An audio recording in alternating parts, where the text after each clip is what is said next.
Are you ready to get your feet wet? Because this is the Knowledge Pool, hosted by Gathering Information. We're here to bring you a casual conversation between friends about everything to do with collecting, trading, and playing Magic the Gathering. I am Tams. I am Step. And I am Laura. So put on your bathing suits and dive right into the Knowledge Pool.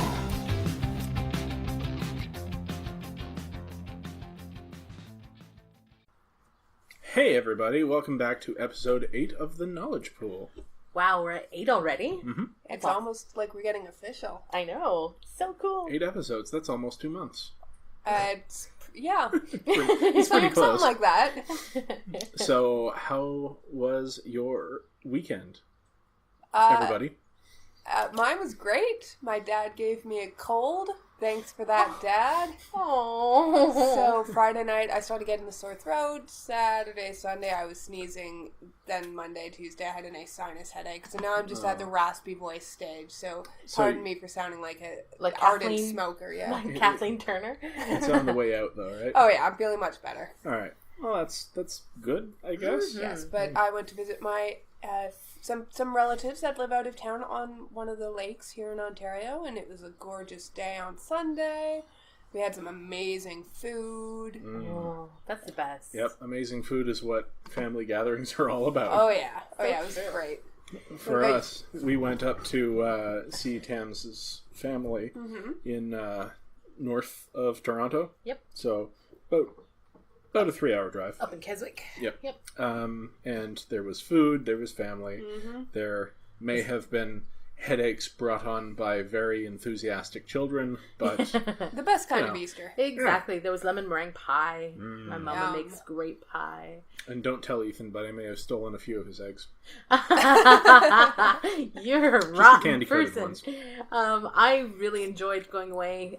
One of my favorite things about going home, so to speak, is my family lives on a lake, Lake Simcoe, and it's about a 5-minute walk from their house to the edge of the water. So water is huge for me, and it was really nice to steal the dog and steal the nephew and go down to the park and go by the water. So it was really fun. I can't say I've ever walked a dog before. I mean, except for the last time we were up at your folks. You did really well with her. That is so bizarre to me. Me too. I've always had dogs my whole life. I've never had a dog. I've always had cats. Yeah. Wait, you never took your cats for a walk? What kind of child were you? I have never taken a cat for a walk. Although we were trying to get Salem, the draft cat, into a harness so that we could take him out into nature. Because he likes it, but he's too big. Yeah. But you did really well with Molly. Now Molly is I do know how to almost you-sized deal dog. With animals. She's a large lab cross of some sort. I directed horses once, or ponies, but Yeah. I hear ponies are tougher anyway. Ponies can be meaner. If you want nice ponies, Welsh. Oh yeah, they're the best. And they're gorgeous. Oh, so nice. They look like little thoroughbreds. They're really cute. Tams and I were both horse girls. Yes, as children. Yeah, it's true. I like them. I just never had. Well, okay. So when I was a kid, there was I lived on in a town. There was a block, and then at one end of the block there was a field, and there were horses in that field, and that was they would come up to the gate because we'd bring down a carrot every once in a while and feed the horse. Because, that's what you do when the farmer's not looking. Yep. But, is that what you do when the farmer's not looking? I just worked on the farm and took horses for trail rides up in the mountains in BC. for I worked free horse lessons, on a Welsh breeding farm when I was 16. Yeah. I'm a slicker, man. Yeah. To the core. Well, with the exception, my mom had a horse until I was born. Then it just wasn't practical with a young child. But all of the rest of my family has their own horses, so so that was really nice. And so did any of us get any magic in over the last week? Look, I'd love to say that I am the sole sterling upright citizen of this magic group. No. Nope. Yeah, apparently we fell down this week. Yeah, well, I blame it on our LGS for not being open on absolutely the day that we weren't even home. Just because he tried to be open on Easter Monday and just couldn't get enough people to sign up for it, it's still his fault. Monday? No, on Sunday for modern. Well, Easter, yeah, I get it. We weren't here, to be fair, on Friday anyway, but we certainly... Well, actually, we were here on Friday. We were doing magic stuff, though. We weren't playing magic, but we were doing magic-related activities. That's right. Tams and I have up on YouTube put up our Amonkhet set review, so you should go and check that out. And you should definitely check it out, even if you've already maybe looked at some other set reviews, just because the way that they have it organized is much different than a lot of other people, and it can be more practical than just... Thank you for saying so. Than just, the usual colors, and that's it. Yeah. In particular, if you're going to a pre-release, check out the instant speed effects, which is part 3 of the set review. It's a breakdown of just what your opponent could possibly do on your turn. And I find that really helpful, because when you're in the middle of a game and you're like, what could they possibly have? Your mind goes to all of these possibilities, but... And they're usually outlandish and not in the set. Right. Or at least, that's what I do. Yeah, when like, it's a brand new set. Force of will. Of course they have force of will. Yeah. They never have force of will. Because that's the worst case scenario. Yeah, but it isn't until you've drafted for 3 or 4 times that you start to get used to what's there. Yeah. So we really wanted to put it out there. So even if you can't listen to a whole set review, if you listen to this specific part 3, some sort of idea. And if you do have time, go and listen to the rest of our set review, because I think it's entertaining, and we do a reasonable job of talking about every single card. Don't try and oversell. They do an amazing... It's the best set review. It is the best set review ever produced in London, Ontario. That's right. That's not even necessarily true, because there's somebody else in London. This is the best set review ever released in London, we Ontario. We overpromise and underdeliver. That's our goal. I will go as far as to say it's the best set review ever produced in London, Ontario, out of this house. But, man, I want to burn our friend John. No. So haven't now that you guys have had the chance to go in depth about all of the new cards, and we don't want to get into too much of a discussion about it right now, but what are your thoughts overall? Oh, I think that black-green looks really sweet. It looks really strong and also very synergistic. Yeah. Yes. We're going to have a lot of discussion, I'm sure, about Amonkhet, and specifically tonight we'll be talking about the pre-release later on, because, we're all going. But as an overview, I guess, the color blue looks like mostly a support color.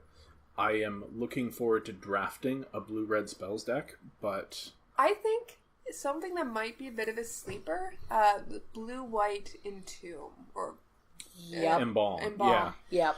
Because, it's obviously pointed out by the fact that there is specifically a couple of gold cards that are blue-white and say Embalm on them, but I think it might just be a value good, kind of long game, and then just overwhelm them with value and flyers and stuff. I think blue-white flyers is definitely a thing. Because blue has some really, really good top end flying. Yes, and the white has some medium mid-range flying. Yeah, and some embalm. Yeah, stuff to just get you there. Well, blue definitely seems to be the color that they're looking to pair things with, because there's a Simic card in gold. There is and that's a very good card too. Yeah, well, there's one in each of the color pairs. Green, white.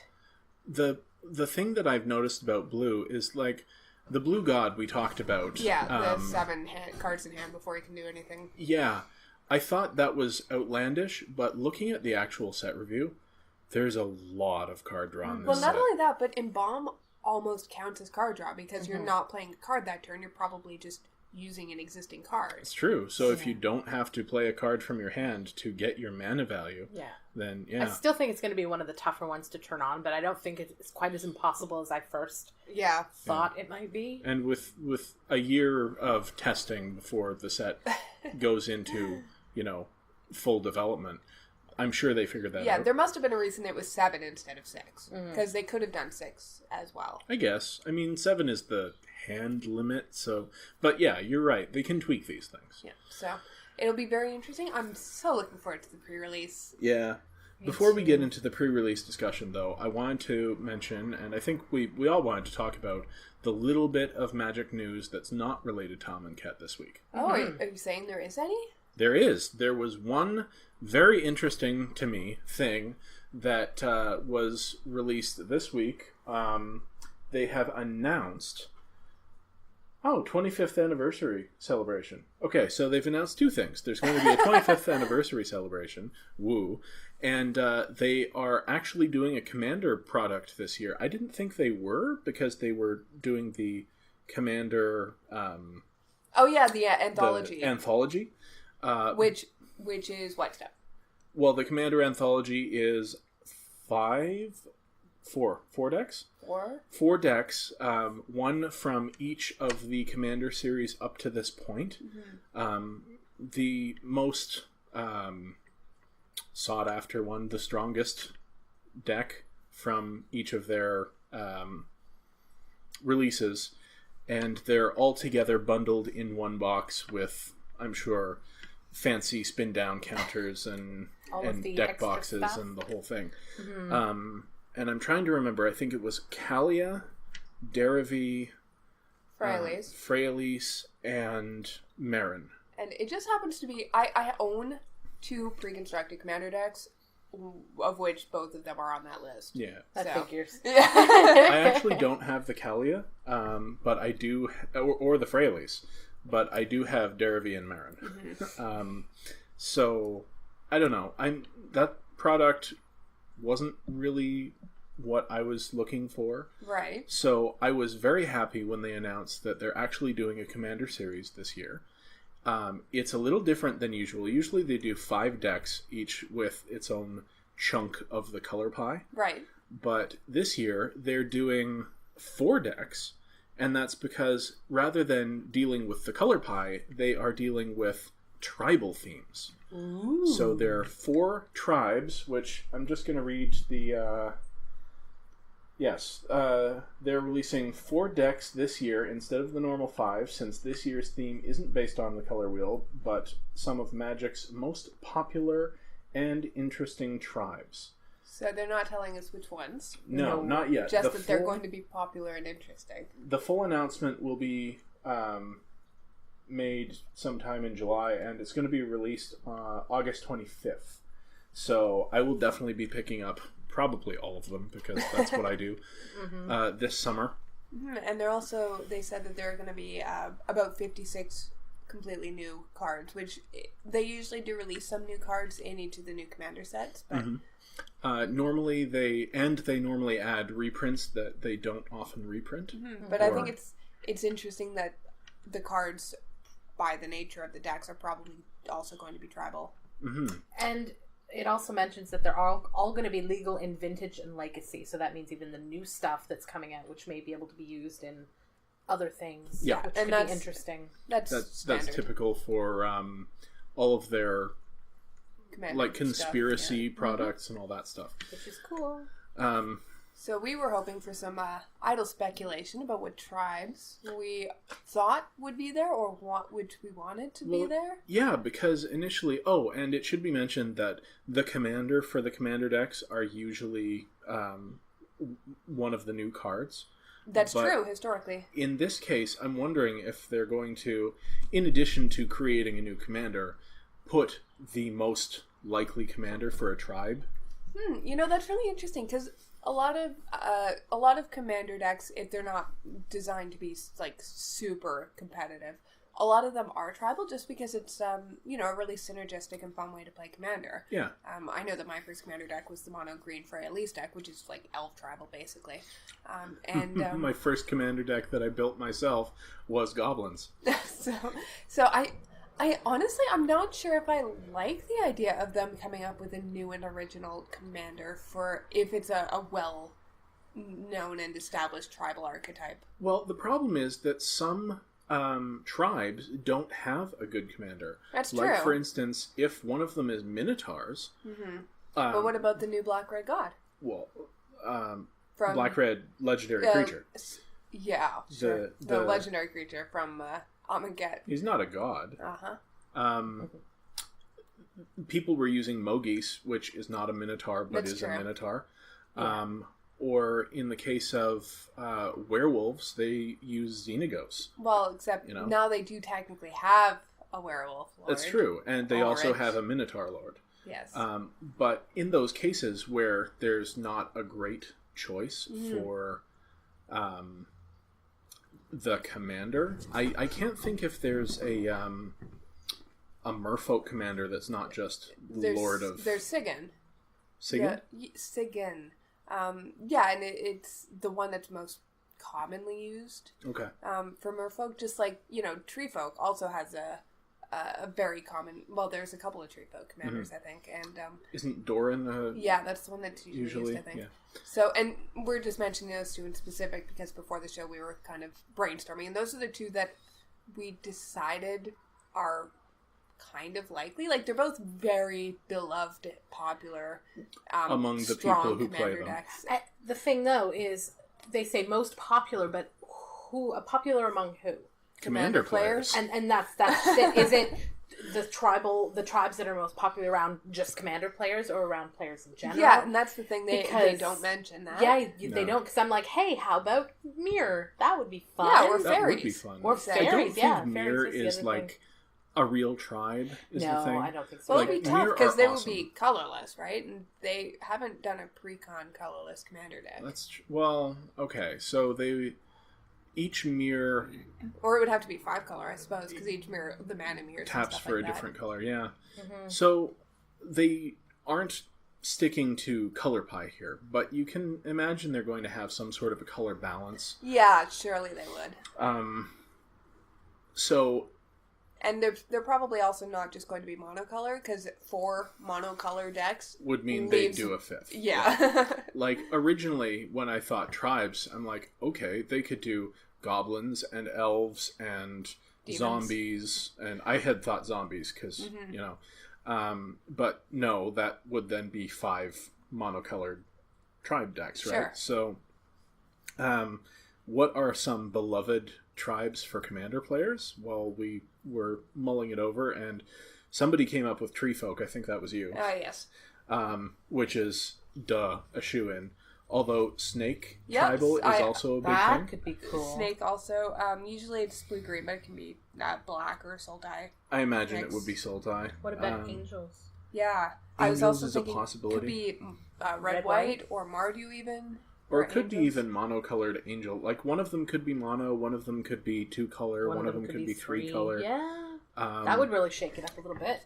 Which means that they could do 4-colored dragons. Right. And we were also thinking about dragons, just because that is definitely a popular and beloved archetype. Once, I think it was, again, you mentioned dragons, we're like, oh, look, yeah, I watch a lot of Commander, they're gonna do dragons. I would like that. Dragon Tribal is very popular. Oh yeah, and you've got several built-in commanders, or even just, like, name brand characters that they wanted to do a different card, but with an existing tribe leader. They could even just do an Is It Dragons deck.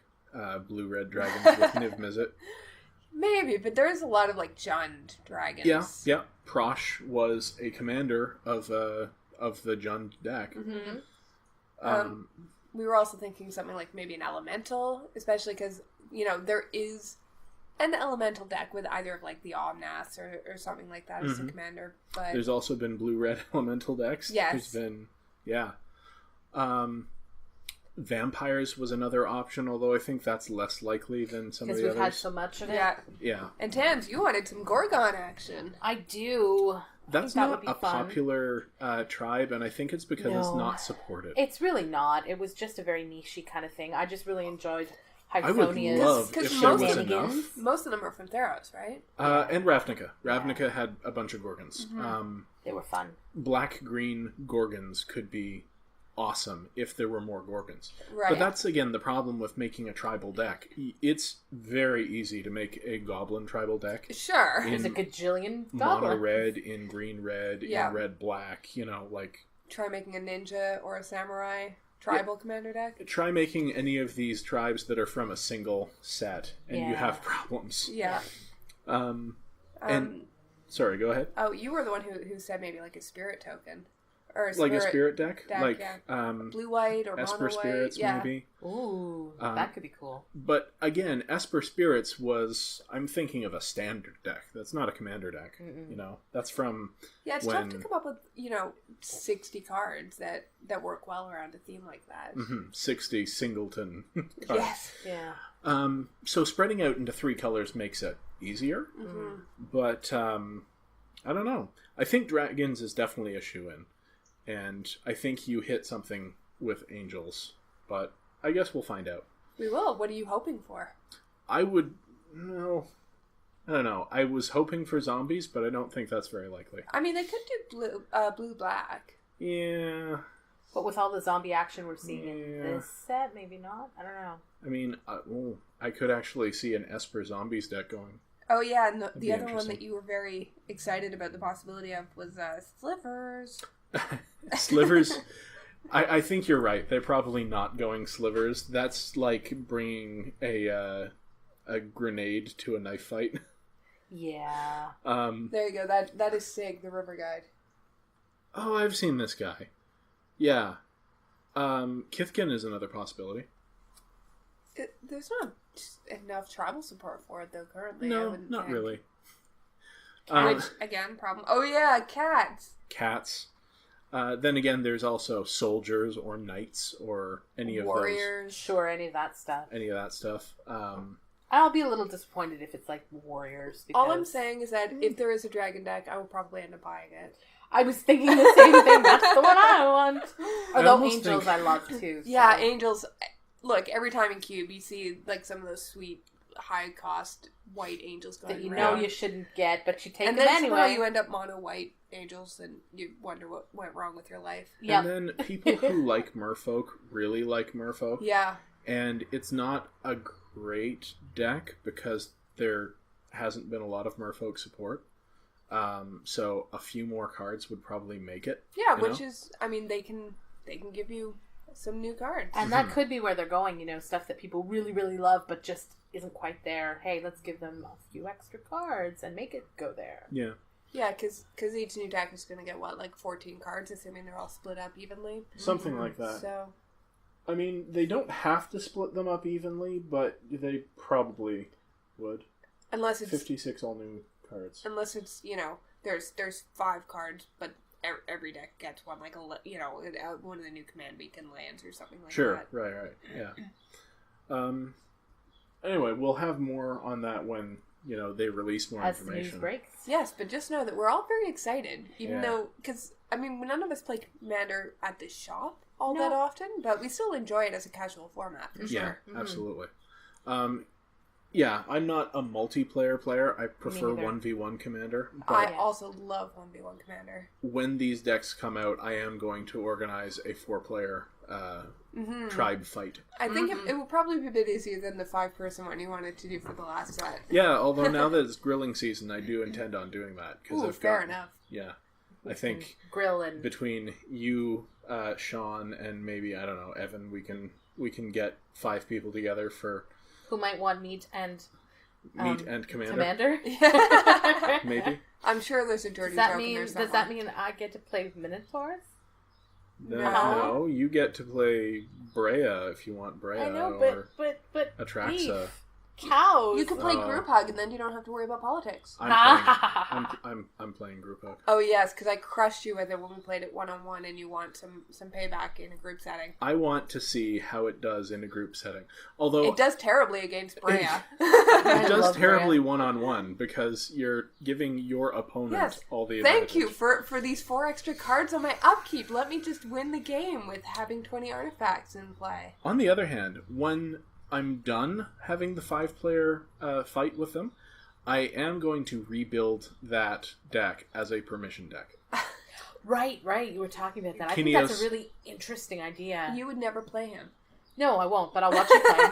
Kineos and Tiro of Miletus are like the founders of the city Miletus, right?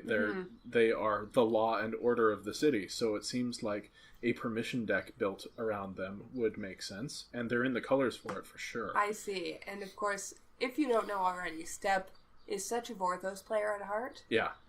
It's all about the flavor. I think 90% of the cards in the deck are going to come from Theros block. And the other 10% are going to be the cards that are actually good. I'm counting the basic lands as being from Theros block. Oh, you're There'll probably be a Soul Ring in there somewhere. Yeah, probably. So, now that we've got Commander out of our system, do we want to talk about anything else before the pre-release? Well, we want to talk about some things before we go to the pre-release. Okay. Did you mean we want to talk about some things before we talk about the pre-release? Yeah, was there anything else that you had in the news or anything interesting going on? Not really. Shockingly, a lot of people are focused on the Amonkhet Pre-Release? Some news articles that are coming out about new cards or something. I don't know. Yeah. It looks like... I'm putting my hand up. You're I have putting your something I hand want to up. mention. What? This is just blatant self-promotion for Excellent. us. Let's hear it. But if anyone is interested in learning more about lore or more about how magic works, or if you have a friend who does not understand this here magic, the somethinging, I will link in the description of this podcast down below. We have started a new series of magic videos called Gathering History. Did we mention this last week? I don't know. So. I don't know if we did or not, but I'm doing it now while I think of it. Yep. Because the second episode is going live on Friday, and it's all about planeswalkers. Mm-hmm. And I had the best time making the video. Step provides me with the narrative and his voiceover, and then I get to create the video. And I will acknowledge that I think I'm far funnier than I actually am. But I'm sitting there. I think it's fairly clever. It's funny. I sit there and giggle as I'm doing it. I'm like, I'm so funny. Like the Fringe nod. I don't know how many people, unless you've seen Fringe. Oh, I got it. But I thought it was kind of clever. So yeah, if you're interested in that kind of thing, they run between 6 and 10 minutes depending on the video. Yeah, they're going to be closer to 6 after I saw how much work went into a 10-minute video. Yeah, 10.5 minute video. Yeah. 3.5 weeks. Yeah, go check those out. That's on our YouTube channel. So that link will be in the show notes. Cool. So pre-release. So if you do have some experience with the pre-release, some of this might be a review for you. But we just kind of wanted to talk about what they're about, what to expect, who should go to a pre-release. The answer, of course, is everybody. Everyone. And if you're sitting at home thinking that you enjoy hearing magic podcasts, but you really only play around your kitchen table, then this episode is for you. Oh, yeah. Because pre-releases are one of the best magical experiences that I have on a semi-regular, quarterly basis. And it's one of the safest feeling things to go to if you don't have experience outside of your home playing Magic. Because one, there's always going to be somebody there to offer you advice or to help you out. Two, there are judges there who are always friendly, always helpful, always willing to answer your questions. And there's just no pressure. Mm-hmm. Everybody's going to be doing something kooky. Oh, yeah. Nobody knows the set very well, or at all. Most people go in and go, okay, let's just open this and read it. Yeah, most people are not like us and troll the spoilers for weeks ahead of time. Yeah. Most people just go to the pre-release and open their cards and are like, this looks cool. Yeah, for up until this set, and honestly just because of the podcast, I usually don't follow the spoilers very closely on purpose, just so I go in with a little bit of a mystery, I usually... Oh, I'm sorry for stealing your mystery. I usually know what, the big cards are just because people talk about them, and I'm not going to, shun friends and family at the magic shop or whatever. I'm seeing new Nissa on your desktop as we speak, and I'm like, oh. But, it's completely valid to not do any prep work before the pre-release, not listen to any set reviews, not look at any spoilers, and just go in and have a great time. Yeah. Okay, so maybe we should break down Walk through how pre-release it works. Yeah, that's a good idea. So, a week before the set is officially released, they have a pre-release tournament. And a week before that, Loading Ready Run has their pre-release. Yes. And they have it up on YouTube if you want to check it out. I'll link it too. Yeah, that's awesome because it's a lot of fun. Mm-hmm. But a pre-release, at a pre-release, a store gets an amount of product of the new set, and it'll be in pre-release packs, so kits that are 6 boosters, either 6 of the new set or 4 of the new set and 2 of the old set if it's the second in the block. Yep.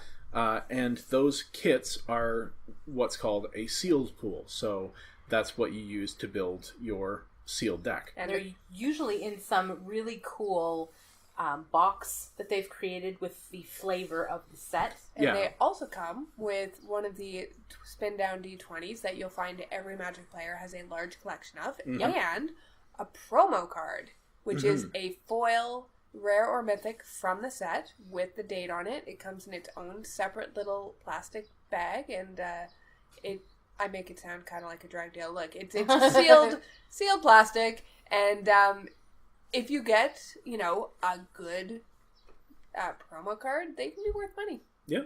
Yep. Absolutely. And if you don't get a sought-after promo card, they can still be fun. Oh, they're very fun. They're usually, just gorgeous. Didn't you get a mechanized production at your pre-release? It wasn't my promo. Okay. I did... Never mind. I did get one. I was going to talk about that a bit later when we talked about the various strategies for pre-releasing. Okay. All right. Cool. So you get these 6 packs plus 1 card, and you build a 40-card limited deck out of that. So 23, 24 cards plus basic land. And then you play a Swiss tournament, usually Swiss. Some stores do other things. And some stores also do, pre-release drafts or whatever, but the general... Some stores do 2-headed giant events, especially for the Battle for Zendikar. Oath of the Gatewatch set, which was specifically designed to have a great 2-headed giant experience. And it did. Yeah. But basically, you're playing sealed, limited for, 4 to 6 rounds, or however big your pre-release is. Yeah, ours usually have a fair number of people, and it goes pretty late, 6 hours, basically. Large pre-releases can get a little long, but... Then that's the Saturday pre-release. Yes. The Sunday pre-releases are usually only 16 people, so it's 4 rounds and it's nice and light. But basically, it's a great way to play Magic with a set that's not even technically out yet. Yeah. That's exciting, yeah.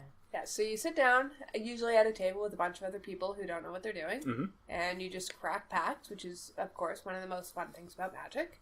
And everybody has different strategies for how they like to build a sealed pool. Personally, what I do, I just color sort right off the bat. So do and I. As I'm doing that, it just lets me... kind of just through osmosis, decide which colors I'm definitely not playing and which color I would really like to play, and I just need to figure out what supporting color I want to put with it. Or if I have 3 different colors that are all equally strong, then I'll know to focus on those and to figure out which is the best deck to build. How much attention do you pay to your rares at that point? I pay a fair amount of attention, assuming they are good rares.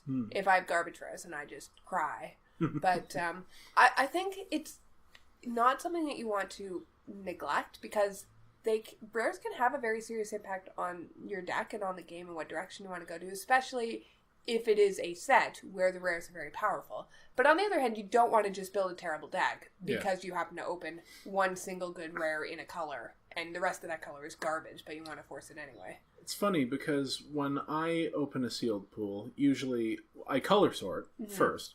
And then the next thing I do is look at what fixing I have and what colors it's in. So if I have a split or a dual land or something, or one of the artifacts that taps for 2 colors, or a green creature, or something like that, I will look at that and see if that's going to facilitate a splash or if it leans me toward 2 colors because there's fixing.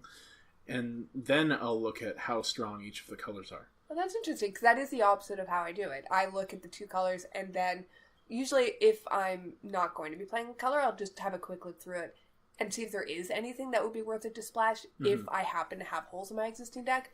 I find that in most formats, you just want to stick with 2 colors and maybe a splash if it's a very powerful card. And you or a card that fills a hole in your deck. Yeah, like if you don't have any removal, but you happen to have 3 of a great white aura that's a pacifism or something like that. It's definitely an option to splash, especially if you do have fixing. But yeah, I tend to look at the colors first and then decide about splashing. Mm-hmm. What about you, Tams? I'm the same as you, Laura. I color sort right off the bat, keeping my gold cards in their own little pile. Mm-hmm. I do kind That's of the note... other thing, fixing in gold cards. Yeah, I do kind of note, that's a really decent, Demir card. That would be really cool. But by color sorting first and paying attention to my color... I mean, first of all, you can see the stack difference, the size of your stacks. But if I only have 5 blue cards, it's got to be a pretty strong blue card for me to want to put it in an otherwise 2-color deck anyway. Right. And then I start looking at, okay, I do have preferences to what colors I would prefer to play generally. Red! And black! Yeah, red and black, absolutely. So I generally, but also, I'm not going to run them if that is not what is in my pool. Mm-hmm. But that said, pre-release is the one format, other than, other sealed kind of events, where I might try something a little goofier, a little riskier, just a little more fun, because there are so many people playing anyway.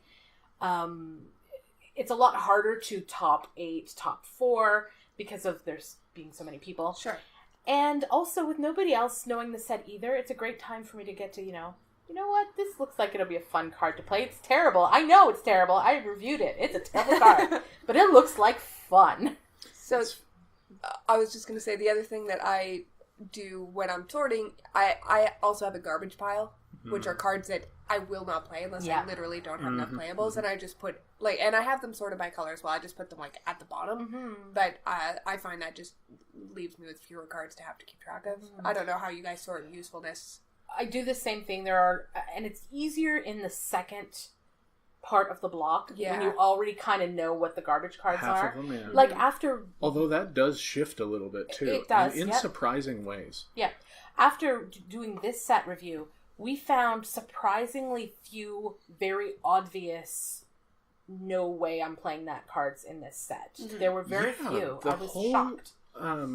Baseline of the set seems to be fairly strong. Mm-hmm. There doesn't seem to be a lot of huge spikes. It seems to be a fairly flat power scale set. There were a couple that is obviously meant for Commander. Or constructed. And there is a lot of filler that's just it's okay. But even the filler seemed like perfectly playable. I'd probably throw this in. I need a 23rd card. This is fine. So this pre-release I think is going to be exciting. And don't get me wrong, I do revisit my garbage pile once I've mostly settled on a deck, just to make sure I'm not missing anything that fills out what I need. But so it's funny because I do a little bit differently, not really. I do sort the cards by playable, non-playable, but then I prioritize creatures. I'll put the creatures as a little more important than the other spells. Who puts creatures in their decks? It's funny because I prioritize removal. Okay, well... Which is interesting. Removal is hard to come by in most sealed pools, though. That is true. When I'm color sorting, I'll make note of, that's a good removal spell, and then come back to that. But I make sure that...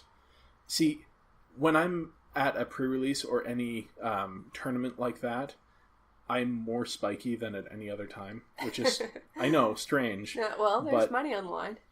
Kind of. There's new packs and whatever. Yeah. But it's and packs of a new set.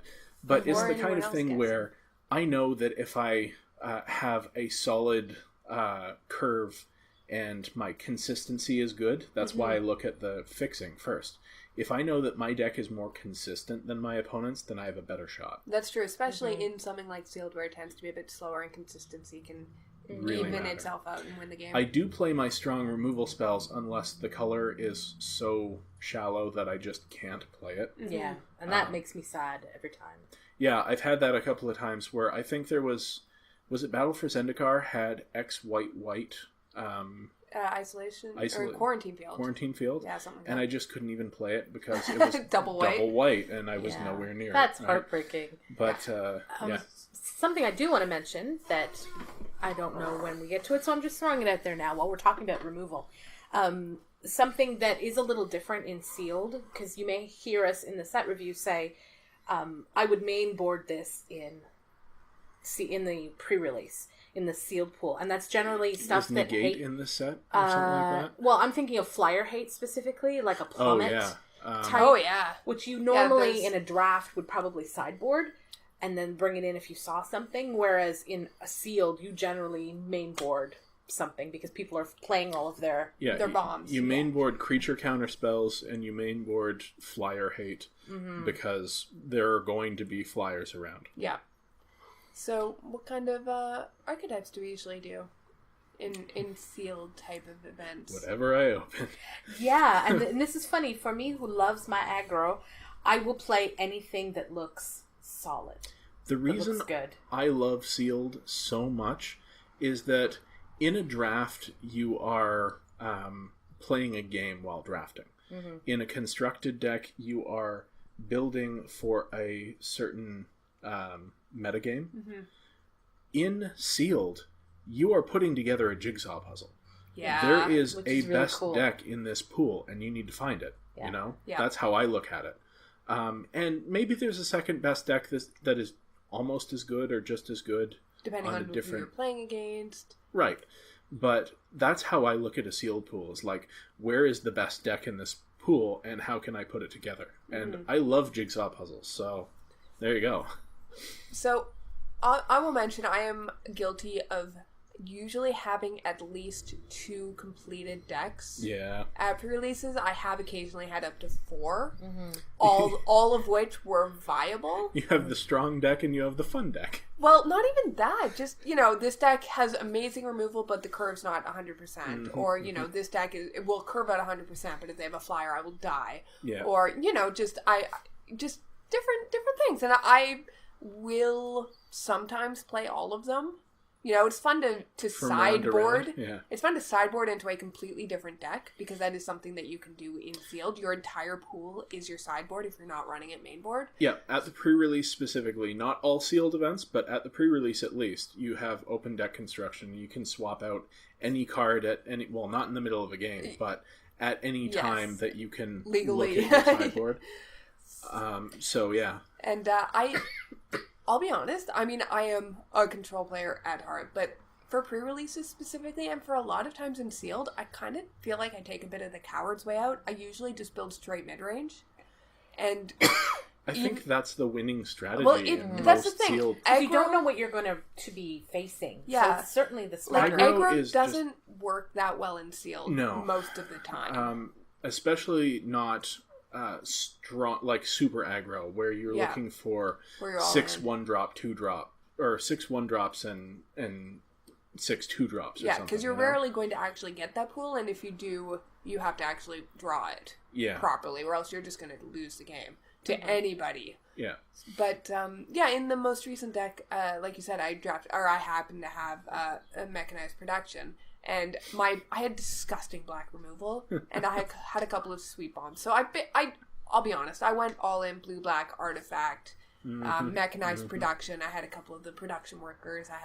It was so sweet, and it worked. I won with mechanized production for, I think, 4 of my games, 5 of my games, something like that. I put it on a prophetic prism. I put it on my pacification array. Yeah. I put it on the 2-drop welder dude. Like, it was... I used my copy target artifact to copy my opponent's Noxious Gearhulk, I think it was. Oh. It was... that's gross. It was amazing. And that there is... And then there's the flip side of the sealed pool, which is that sealed can be a very, very bitchy mistress. Because the bottom line is, unlike in draft, where you're choosing what you're picking, you don't have a choice. You open what you get, and you have to make the best of it. And I have seen myself personally, as well as other people, open just stinky pools. And it's just so disheartening, especially when you come up against monsters like you.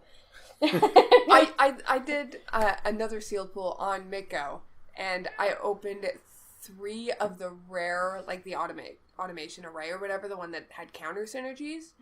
So 3 of those for my rares, and I had 0 other cards that had anything to do with counters. Oh, that's so awful. The worst. Yeah, because that can't happen. That was a pretty rare heavy set. I mean, yeah, but at that point you just throw those rares away and you draft or you make a curve deck. You just have to build the best deck how's my removal and what creatures do I have to come out onto?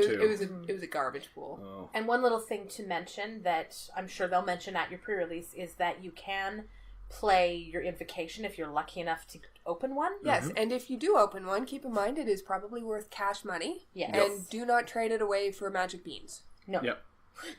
That's very good advice. You should bring your cell phone and with you if you care at all about value, and look up your card prices. You're talking about a smartphone that you're assuming everyone has? Yeah, that is true. That is an assumption. But Alright, most people do. So what other supplies do we think that you'll need? I would strongly suggest sleeves. Yes. Yep. Just because your cards are going to get really gross after playing with them for 6 hours if you're not using sleeves, and it makes shuffling so much easier, and you'll have to shuffle a lot. Yeah. I would suggest water. Yes. And a Pre-releases snack. And a snack. Our local game store has a deal with the local Wendy's where you get $2 off a combo for signing up to the pre-release. Mm-hmm. Like, that's great because it's right there. there. They sell bottled water on site. Yeah. But not every venue has something like that. Yeah. So if you think you're not going to be able to get away to have a meal, bring a snack, bring some water, because no one will look at you weird. No. They'll think you're very smart. Because that's a long time to be... Yeah.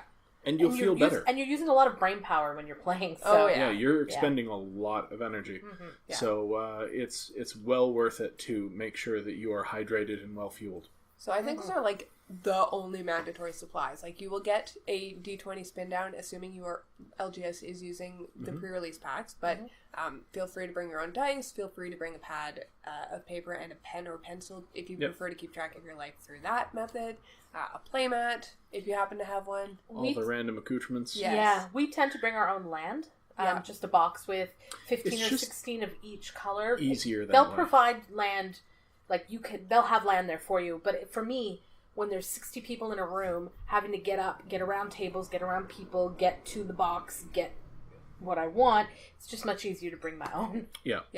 And I think that's pretty much it for required supplies. Like don't stress out about it. You don't need a uniform or anything like that. Just you need to show up. You don't need to just go. They Yeah. provide you with everything you're going to need. Show up, pay your fee, and bring a bottle of water and have some fun. Yeah. So, anyways, we digressed a little bit, and that was entirely my fault. I just wanted to talk about that before I forgot. But, I think that was good. So you have your cards. You have now built your sealed pool. Mm-hmm. You will now, as Steph said, have your Swiss pairing usually draft, which just means that if you win your first match, you'll be paired up against other people who won their first match. If you lost your first match, you'll be paired up against other people who lost their first match, and that is just repeated per round, basically. Mm-hmm. So if you're 2-0, you'll be playing against other people who are 2-0, etc., etc. It just means that you will generally be playing with people whose decks is of a similar level to you and whose ability to play Magic is around the same as yours. Generally. So, don't feel too much pressure or anything like that. Like, if you're just there to have fun and mess around and play ridiculous mechanized production decks or whatever, that is fine. At least half of the other players are doing the exact same thing. Yep. And you will be matched up with them probably. Also remember that variance is a real thing. So if you have an awesome, amazing deck and you go 0-5 at your pre-release, sometimes that happens. It happens. Don't feel bad about it. That's true, but there's always something that you can learn about games, especially ones where you didn't win. So just look back and, even if you don't see areas that you could have improved, they're probably there if you are willing to look for them. But, having to mulligan to 5 unreasonable 0 landers or something does happen, unfortunately. So don't feel too bad if that's what it is. Yes, it does. And we have seen ourselves, people who have never ever played Magic, come out to a pre-release. Oh, yeah. Who have only gone and looked up, kind of how to play, how it works. and then come out to a pre-release and have had a great time. Yeah, there was someone at the last pre-release who had played Hearthstone and decided to go and check out this Magic thing, and they were there at the pre-release learning to play Magic. Yeah, it's one of the best ways to do it, because everyone's there to have fun.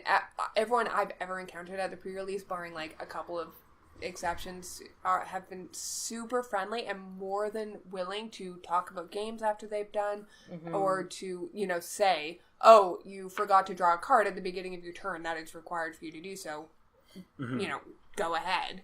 Or whatever. And at a pre-release, like somebody said earlier, you have access to a judge who can tell you, the rules. You can ask the rules questions that you are unsure of. And that's not always true of a draft in the store. Yeah. I know for me, one of my fears going into a pre-release was worry that I'm going to see mechanics that I don't understand, that I don't know. And that's the great thing about a pre-release. And for example, there are a couple of new mechanics in this set, but don't let that scare you off.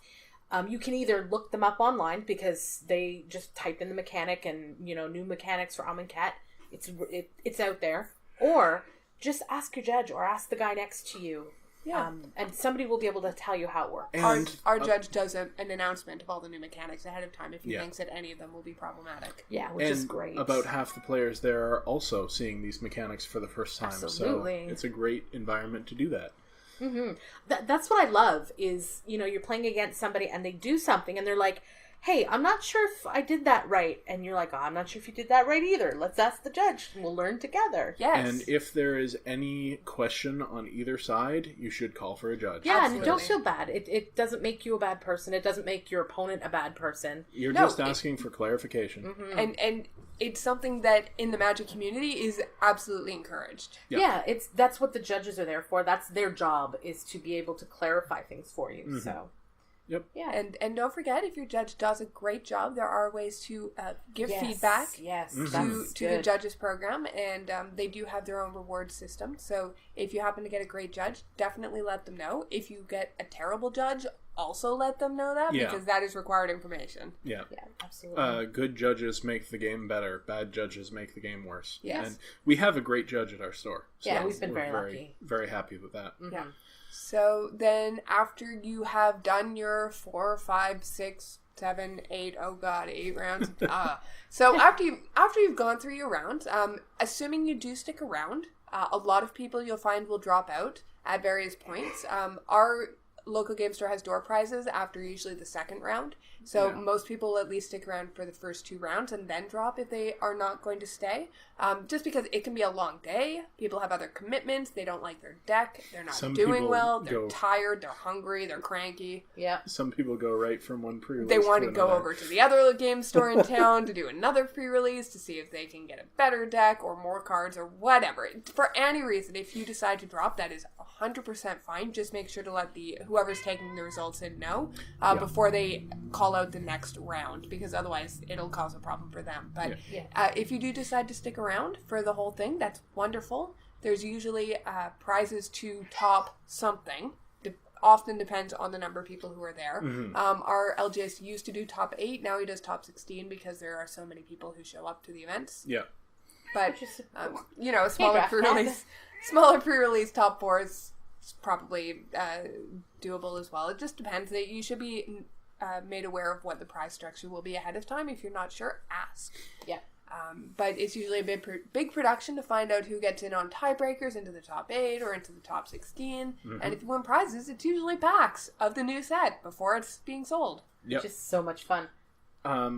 One other thing about pre-releases is usually they are allowed to sell a certain product, like the commander dual decks, the planeswalker decks, a week before you can get them anywhere else. Or I think sometimes the new playmats. Yep.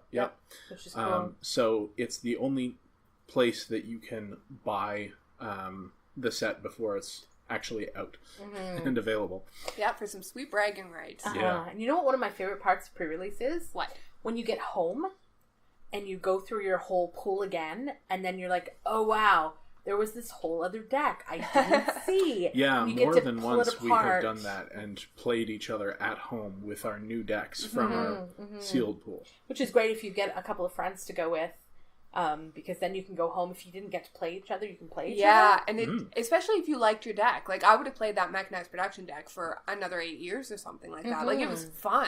I happened to play that mechanized production deck for the entirety of the league. Mine didn't have a Tezzeret in it, but... Yeah. The other fun thing is to compare pools with your friends and see, oh, this is the deck you built. Like, you and I, Step, will sit down with the pools in front of us and be like, okay, here's the deck I built.